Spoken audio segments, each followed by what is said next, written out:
Guys, good evening, welcome to my channel. Guys, आज मैं आपको दो तरीके के नेम मैनेजर्स के बारे में बताऊंगा, एक स्टैटिक और दूसरा डायनेमिक। कई बार क्या होता है गाइस कि जब हम VBA के यूजर फॉर्म के ऊपर काम करते हैं तो उसमें हमें कॉम्बो बॉक्स का यूज करना होता है, जिसके अंदर कि हमें आइटम्स को ऐड या रिमूव करवाना होता है। समटाइम्स क्या होता है, या तो आइटम्स ऐड ही ऐड होती हैं, समटाइम्स उनको ऐड या रिमूव दोनों ही कराया जाता है। तो उस केस के अंदर स्टैटिक किस तरीके से काम करता है और डायनेमिक किस तरीके से काम करता है, यही चीज मैं आपको बताऊंगा। तो इसके लिए मैंने एक स्मॉल एग्जांपल बना के रखा हुआ है यहाँ पर। सपोज कीजिए कि मैं एक कंपनी में काम करता हूँ और मेरी टीम के अंदर ये कुछ बंदे काम करते हैं। ये मेरी टीम के अंदर अभी कुछ बंदे काम करते हैं।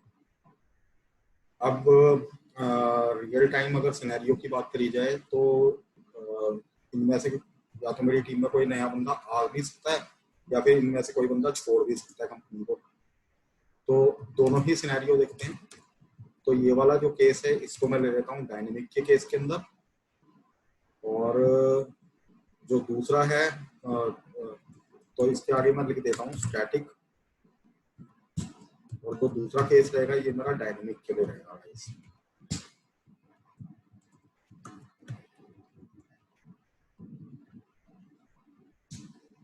इसको एक नाम दे लेते हैं, जैसे इसका नाम मैंने दे दिया माई टीम 1, इसका नाम दे दीजिए माई टीम 1, और ये जो डायनेमिक वाली है इसके लिए मैं नाम देता हूँ माई टीम 2, सो दैट कि हमें दोनों को डिफरेंशिएट करने में आसानी रहे। तो चलिए इस एक्सरसाइज को करते हैं। इस केस के लिए मैं सबसे पहले डेवलपर टैब के अंदर जाऊंगा, visual basic, and then I will insert one user form here. तो मैंने एक यूजर फॉर्म ले लिया और दोनों सिनेरियो यहाँ पर देखते हैं। देखिए ये वाला जो यूजर फॉर्म मैंने क्रिएट किया है इसमें मैं दो तरीके की चीजें लूंगा। सबसे पहले काम करते हैं, एक कॉम्बो बॉक्स ले लेते हैं। इस कॉम्बो बॉक्स का नाम मैं देता हूँ स्टैटिक कॉम्बो बॉक्स।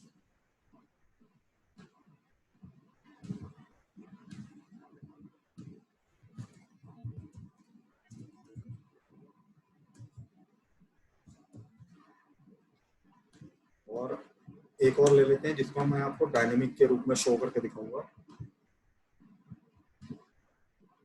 तो इसका नाम भी चेंज करके डायनेमिक कर देते हैं, सो दैट कि आपको पता लग सके किस तरीके से काम कर रहा है।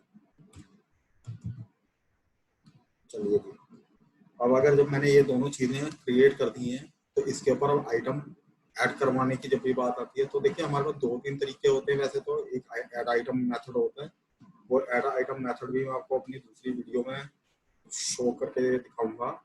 अभी के लिए हम ये वाला सिनेरियो देख लेते हैं। तो इस सिनेरियो के अंदर मैंने ये जो स्टैटिक है इसके लिए मैंने क्या किया, एक नेम मैनेजर इसके लिए क्रिएट कर लेते हैं। तो जैसे मेरी इस वाली शीट का नाम इसका नाम माई टीम 1 है, और इस वाली में भी स्पेस आ गया है, तो very sorry for this.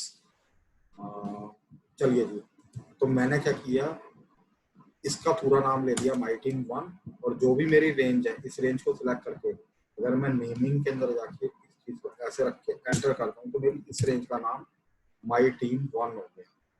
Same I will do here. इस हेडर का नाम मैंने सिलेक्ट किया, कॉपी किया और इस रेंज को सिलेक्ट करके इसका नाम माई टीम 2 दे दिया।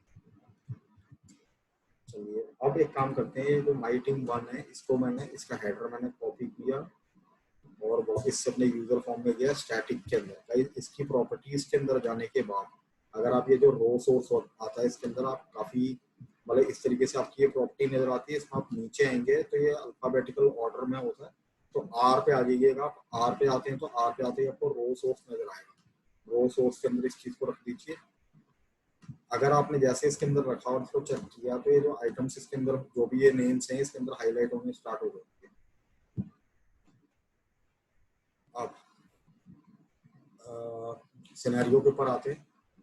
अगर मैं इसको रन करता हूं तो अभी के लिए तो ये मेरा बहुत परफेक्टली इसके अंदर ये अनुज मुकेश ये जो भी बंदे हैं इनके नाम बहुत आसानी से नजर आ रहे हैं। लेकिन सपोज कीजिए कि अब मेरी टीम के अंदर ना कोई नया बंदा आ गया, जैसे आ गए हमारी टीम के अंदर, और दो बंदे मेरी टीम के अंदर ऐड हो गए। मैं चाहता हूँ कि, क्योंकि अगर मैं इसके अंदर जाके अगर इनको चेक करूंगा तो ये ऑटोमेटिकली तो इसके अंदर हाईलाइट होंगे नहीं।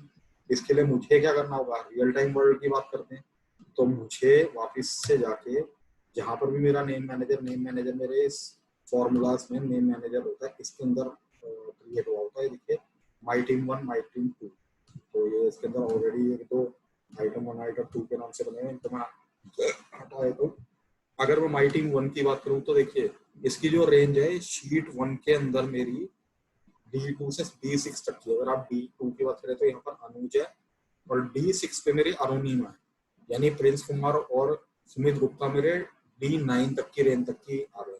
तो अगर मैं इसकी रेंज को बढ़ा के D9 कर देता हूँ गाइस, और ओके कर देता हूँ, और इसको ले जाके अगर मैं चेक करता हूँ अपने यूजर फॉर्म के अंदर, तो सुमित गुप्ता और प्रिंस कुमार इसके अंदर आ गए होंगे। ये देखिए प्रिंस कुमार और सुमित गुप्ता आ गए, लेकिन सॉरी, लेकिन गाइस इस चीज के लिए मुझे क्या करना पड़ा, मुझे नेम मैनेजर के अंदर जाके अपनी रेंज को इंक्रीज करना पड़ा। अब कल की डेट में एक दूसरा कॉन्ट्रेरी सिनेरियो ले लेते हैं। सपोज कीजिए 3 बंदे मेरी टीम में से जॉब छोड़ के चले गए, तो मुझे फिर से अपनी रेंज को मॉडिफाई करना होगा, सो दैट कि वो जो भी रिफ्लेक्शन होगी वो मेरे कॉम्बो बॉक्स के अंदर नजर आए, यहाँ पर मेरे यूजर फॉर्म के ड्रॉप डाउन। तो और अगर डेली बेसिस की अगर बात करी जाए कंपनी के अंदर, जहाँ पर कई कई कंपनीज ऐसी होती हैं मेजरली कॉल सेंटर्स में, जहाँ पर एडमिशन रेट काफी ज्यादा होता है कई कंपनीज का, जिसमें लोग जल्दी जल्दी ज्वाइन भी करते रहते हैं, छोड़ते भी रहते हैं। तो इस केस के अंदर जो भी बंदा MIS या रिपोर्टिंग के अंदर काम कर रहा होगा, उसको डेली ही बेसिस पर ये काम करना पड़ जाएगा, रेंज को बढ़ाना घटाना।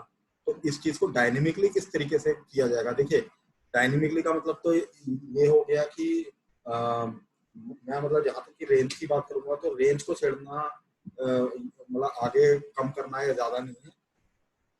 मेन चीज ये है कि जो नेम्स है उनको हटाना या बढ़ाना तो हमें पड़ेगा ही, लेकिन ये है कि रेंज में जाके उस चीज को बार बार की टेक्निकली इतनी सारी चीजें करने से अच्छा है बस सिर्फ वहां पर नेम को हटाया या ऐड किया, उसी के थ्रू ही हमारा जो कॉम्बो बॉक्स के अंदर जो भी रिफ्लेक्शन है वो अपने आप ही नजर आए। उसी चीज के लिए ही ये डायनेमिक को यूज किया जाता है। तो देखिए मैं आपको डायनेमिक करके दिखा रहा हूँ।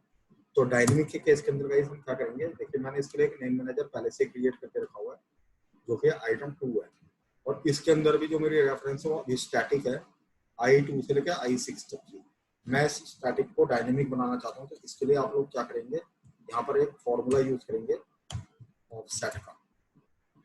ऑफसेट के लिए आप सबसे पहले जो भी आपकी रेंज होगी, जैसे इसके अंदर क्या है I2 पे मेरा अनुज है, इस अनुज को लेके इसकी हाइट भी 0 और विड्थ भी 0। इसके बाद आप एक पूरा फंक्शन चला दीजिए काउंट ए, और काउंट ए के अंदर पूरा का पूरा पूरी रेंज लेके इधर 1 दे दीजिए। Okay and okay, so this is your dynamic name manager now. तो अगर मैं वापस से जाके अगर अपने इसके अंदर इस चीज को चेक करता हूँ, ओके आइटम 2 मैंने इसके अंदर नहीं दिया था, तो एक काम करते हैं इसके रो सोर्स के अंदर जाके पहले आइटम 2 दे देते हैं। तो आप इसके अंदर गए प्रॉपर्टीज के अंदर जाके आपने इस रो सोर्स के अंदर आइटम 2 दे दिया, और इसको ले जाके अगर आप चेक करते हैं तो इसके अंदर आपका अनुज मुकेश अरुणिमा तो है, इसके अंदर हमने रेंज चेंज की थी। अब मैं ये दिखाना चाहता हूँ आपको, अगर इन केस आपकी टीम में 3 बंदे नए ऐड हो गए, जैसे मैंने बोला कि एक प्रिंस कुमार हो गया, सुमित गुप्ता जी हो गए, और मैंने बोला एक और कोई चीज और ऐड हो गई, जैसे मैंने बोल दिया राजेश हरिहरन जी और ऐड हो गया टीम के अंदर, इस टीम के अंदर। तो अगर मैं मुझे इस चीज को चेक करना है तो मैं सिंपली यहाँ पर जाके अगर इनके इसको देखता हूँ तो ये देखिए राजेश हरिहरन ऑलरेडी इसके अंदर एडेड है। अब एक काम करते हैं, समझिए कि प्रिंस सुमित और राजेश हरिहरन किसी कारणवश इन लोगों ने कंपनी में ज्यादा दिन कंटिन्यू नहीं कर पाए। ये लोग, इन लोगों ने 1 महीने के अंदर ही जॉब छोड़ दिया, 2 दिन के बाद ही इन लोगों ने जॉब छोड़ दी, मैंने इनको हटा दिया। तो इस केस के अंदर तो मुझे अपनी रेंज चेंज करनी पड़ती है, लेकिन अगर मैं इसके अंदर जाके दोबारा से देखता हूँ और इसको करता हूँ तो देखिएगा इस अपने अपने आप इसके अंदर रिफ्लेक्शन नजर आ रहा है। फिर से एक काम करते हैं, मैंने बोला इसके अंदर फिर से कोई कुछ नए बंदे और ऐड करा देते हैं। तो मैंने बोला जैसे इसके अंदर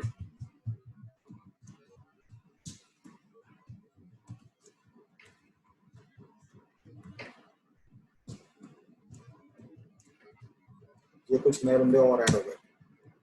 अब इस चीज को फिर से ऐड करते हैं, फिर से देखते हैं। तो अगर मैं इसके अंदर जाके फिर से इस चीज को चेक करता हूँ तो देखिएगा ये बंदे इसके अंदर ऐड हो गए। तो यही आपके डायनेमिक नेम मैनेजर या डायनेमिक कॉम्बो बॉक्स को किस तरीके से बनाया जाता है, उस चीज का कॉन्सेप्ट था। आई होप कि आप लोगों को ये वीडियो पसंद आई होगी। इस चीज को आप प्रैक्टिस कीजिए, काफी हेल्पफुल है। और आप लोगों से रिक्वेस्ट है कि मेरे चैनल को सब्सक्राइब और लाइक जरूर कीजिएगा। और मैं इसी तरीके से आपके लिए कुछ और नई वीडियोस लेके आऊँगा जो कि आप लोगों के लिए काफ़ी यूजफुल होगी आपकी। Thank you very much.